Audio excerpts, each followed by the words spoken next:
Well, hello there, everyone. It's good to have you here today. My name is Fractal, and I present to you Minecraft, but we can't jump.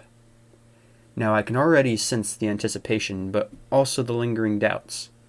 What makes this video special, I hear you ask? What makes it better than all those other shitty Minecraft butt videos that are mass-produced for the sake of clickbait? Now, let me tell you right away. This video has it all. What you are about to watch is a tale of hardship riddled with death and despair. We've reached the lowest of lows, and our depravity is pushed far beyond what you would ever imagine. It's a tale of camaraderie, a partnership that passes all trials, maintained time and time again. It's a tale of heroism, one of wit and valor. But most importantly, this is a tale of triumph against all odds. So join me on this epic adventure, and watch as we work together to not only survive, but to thrive. Let me fill you in a bit. The goal of this challenge is simple. Beat the Ender Dragon. A walk in the park, so to say. But here's the catch. Our spacebars have been rebound, making it impossible for us to jump. This turns the difficulty level to hard, harder than a priest at a playground. But I wasn't alone in this endeavor, no. I was joined by my good friend Out of Context Elliot, who would accompany me, support me, and more often than not, hinder me in every goddamn way. But I couldn't have done it without him. So now that you know the gist, let's get started. We spawned in just about the worst place imaginable, an island in the middle of fuck all, and although we saw a ruined portal which undoubtedly had some juicy loot in it, we were unsure of if we could even get to it. As Elliot so elegantly put it, in the water forever. Oh, wait, we can swim, we just can't swim up.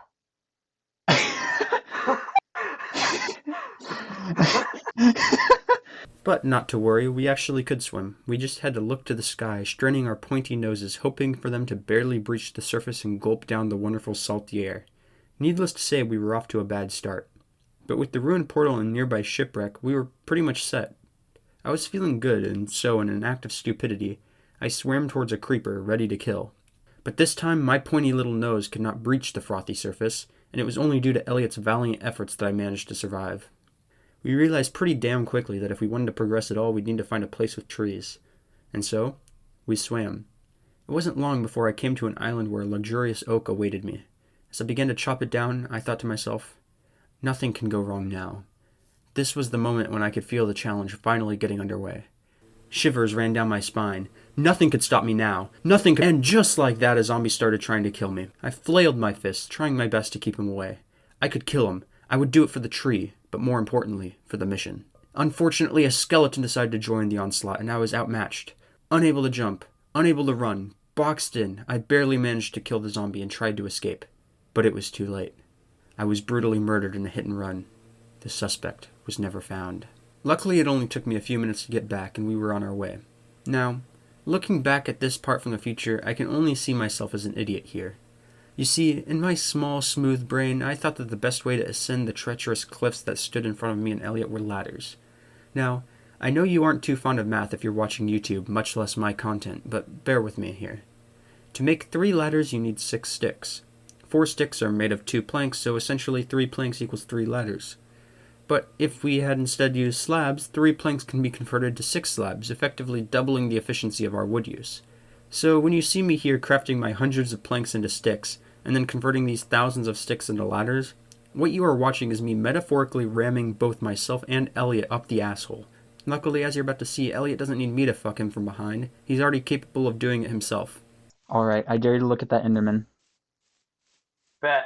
You just look at him. He's friendly. He's a friendly man. He keeps going away. He's a friendly man. Just look at him. Hey. Get away from my steps, motherfucker. Oh god, no. He's chasing me. Oh god. He's chasing me. Oh god. Oh god. I'm not gonna help you, you know. I know you're not. Just get a good look at it. Oh god. Oh god. Just get a good camera angle. Oh god, I fell. I'm just watching you die. Water! The water! Good luck getting back up. I'd like to Good see luck you getting get back to me up. now! Alright. What happened? I got assaulted.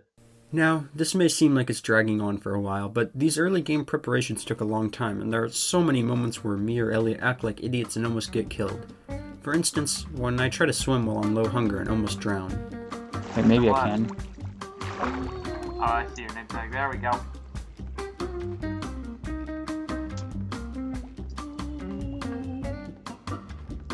Why can't I swim? I can't swim. You're not sprint. I am sprinting. You're not. I am sprinting. It's just not You're not. working. You're I'm not. Oh holding. God, no! No, don't drown! Don't drown! Oh. Look at me. Get in the boat. Get in the boat. Look at me. Here, let me refill my bubbles. Oh my God, the strat. I barely did it in time. Or Elliot's poor attempt at a joke while we were stuck in close proximity with each other, unable to leave the confines of our shaky wooden boat. Can you, when I say when, can you say, what a beautiful day again? I want to do a bit that'll actually be funny. It's only funny if it's done the first time. It'll But be you know fun what? I'll from the do au- it. From the audience I'll do it. point I'll of do view, it it'll under happen one. the I'll first do it time. on one condition. What is that one condition? You let me keep this part of the video in mind. Alright. What a beautiful day.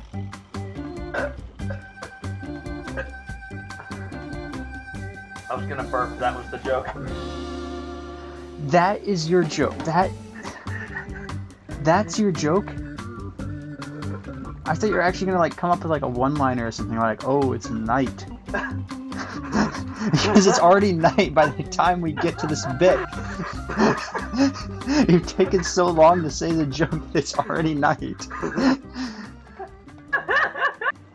But we overcame these challenges, these moments of social awkwardness, and we soon found ourselves in an unfamiliar land. Of course, it was the most barren, most inaccessible land imaginable. A desert. But I wasted no time digging down to get better tools. Elliot soon followed, and we started a little mine both in search of riches and for the elusive lava pool.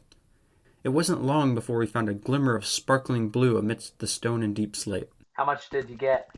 It's gonna be like 6 or something. Or maybe 8. Oh my god!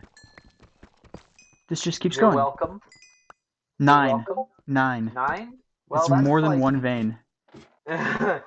Now, we soon stumbled upon a cave which led to a few more diamonds and some lava pools, and we were beginning to feel confident enough to progress to the nether.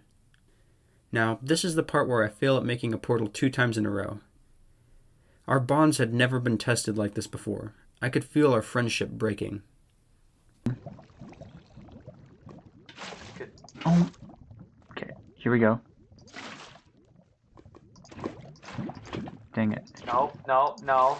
Okay, now let me just do it Put the differently. water right there, where the tuff was. You placed the tuff, and then I tried to place the lava. Oh, That would have it would have done that either way. okay, yeah. Here we go. Yeah, like that. You don't have any. I'm just trying to swim against this water. Okay, you know what? Just get out of the way. Just get out of the way. Just get out of the way. Then the 2 underneath.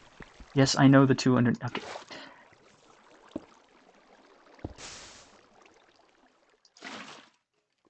No. I know. Okay, just hold on.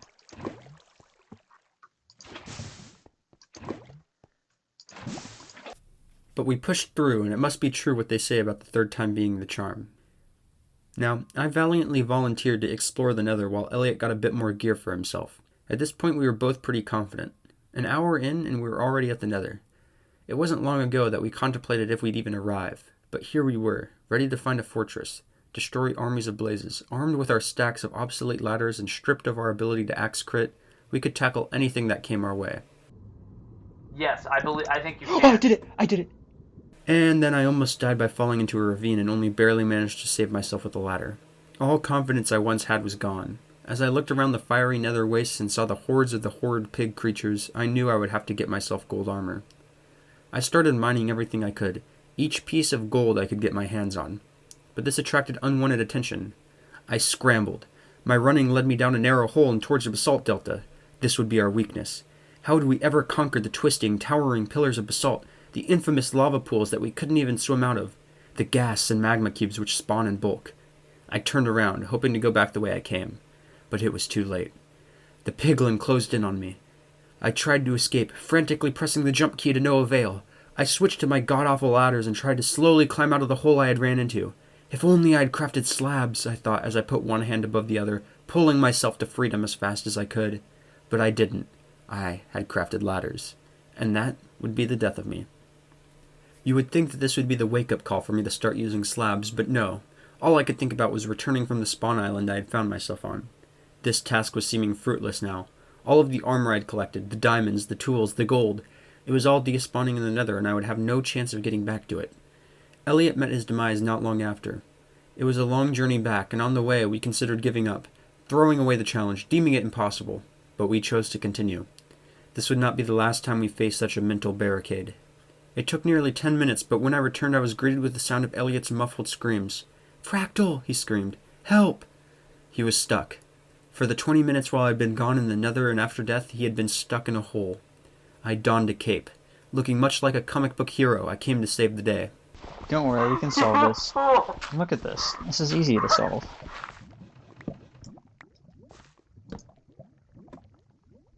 You have to work your way one up at a time. I've been here for like 20 minutes, and I didn't think to do that. You've been here for 20 minutes? He was saved, and we could continue the mission. It took my intellect and amazing problem solving to get us out of the hole, but now that we were safe, we could continue our challenge, we could face these, and just like that, we both walked right into another goddamn hole. It was like an unfortunate game of 7 Minutes in Heaven, where instead of some poor mother's shoe closet, we were stuck in a dark, muddy hole. The only option was to sit and mine through deep slate with my fist.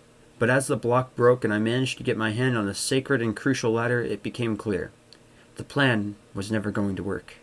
It was in this moment that we looked at each other and collectively, tacitly, understood. One of us would need to make a sacrifice. Elliot heroically volunteered. He threw me a ladder from the bottom of the hole, forsaking himself to the depths of the mines below. "I'll come back for you!" I cried down to him, but he was already resigned to his fate. But I did come back for him, and it wasn't long before we were itching to get back into the nether. There was only one problem. Neither of us had any wood. This meant no tools, which meant no ladders or slabs, which means we couldn't navigate the nether and certainly wouldn't survive long if we could. Do you happen to have any wood on you, good sir? Wood. I forget what that even, the only thing that I remembered, the only memory of wood that I have, is just the 2 ladders that I was staring at endlessly waiting for you to come and rescue me. I was just standing there hoping it would happen.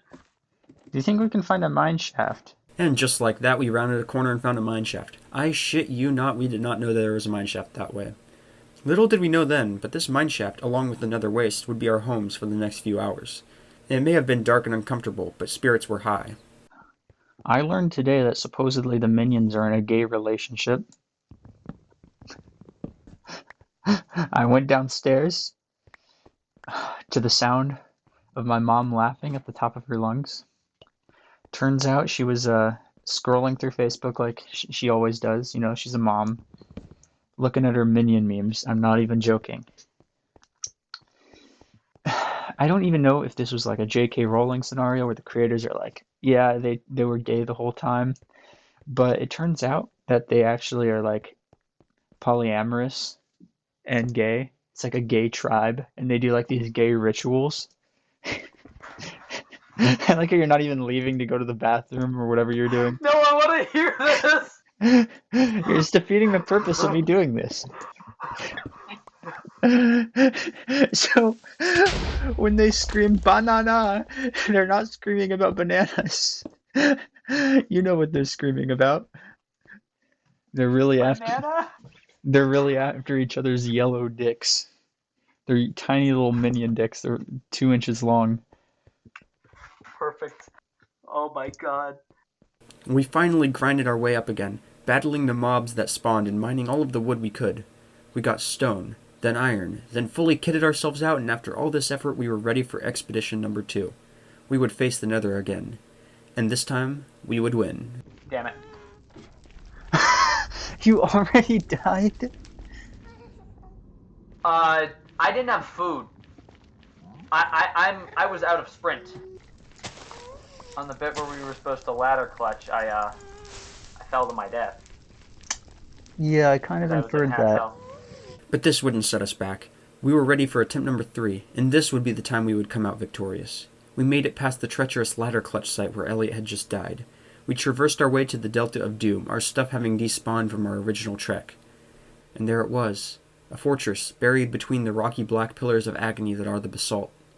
It loomed in the distance. We tried our best to battle the magma cubes that littered the wasteland, fighting tooth and nail to get to that goddamn spawner. But some creatures just want to watch the world burn. I was ambushed by a magma cube and barely managed to escape, but after shaking him, I circled back around, where me and Elliot dug into the pillar and found refuge directly beneath the spawner. This was it. This was our chance, our opportunity for unrivaled success. We towered up, placing ladders and mining out the inside of the pillar. We cautiously dug to the outside, peeking our face through the cracks in the nether brick. This was the unholy sight that greeted us.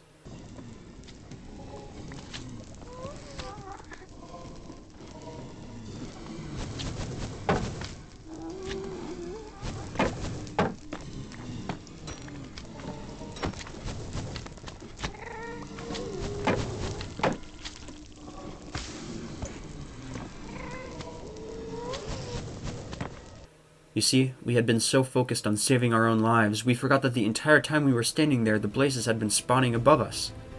"Oh, the humanity!" I shouted as I was lit on fire by a blaze. I saw Elliot go up in flames. We both ran, trying to escape. I watched as he died in front of me. But I was still alive. I could still survive. I ran across the bridge.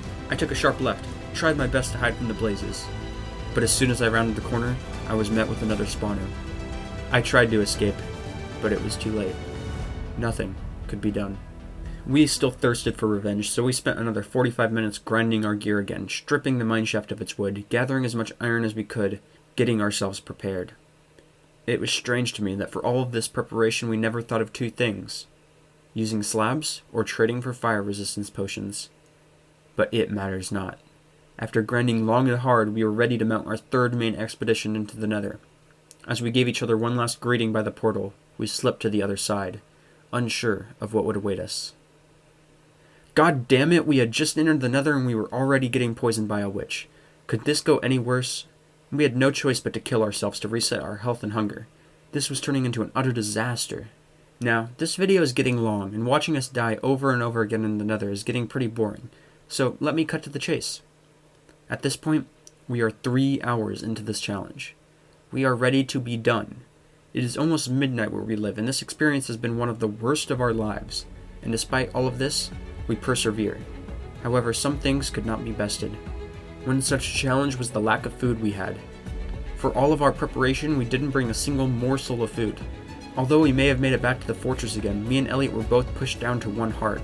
I watched as he cried in anger and anguish, and with resignation but valor in his eyes, charged towards the army of blazes that awaited us at the fortress.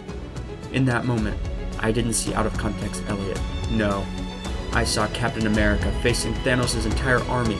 I saw John Wick against the entirety of New York City. In that moment, I saw Maximus making a final stand in the gladiator arena, fighting off the tigers and warriors. But some things cannot be avoided. It was not enough. I saw him burst into pieces in front of me. I saw his bodily possessions litter the ground. "No!" I yelled, but nothing would bring him back. I tried my best to collect his items, but soon after, I met a similar fate.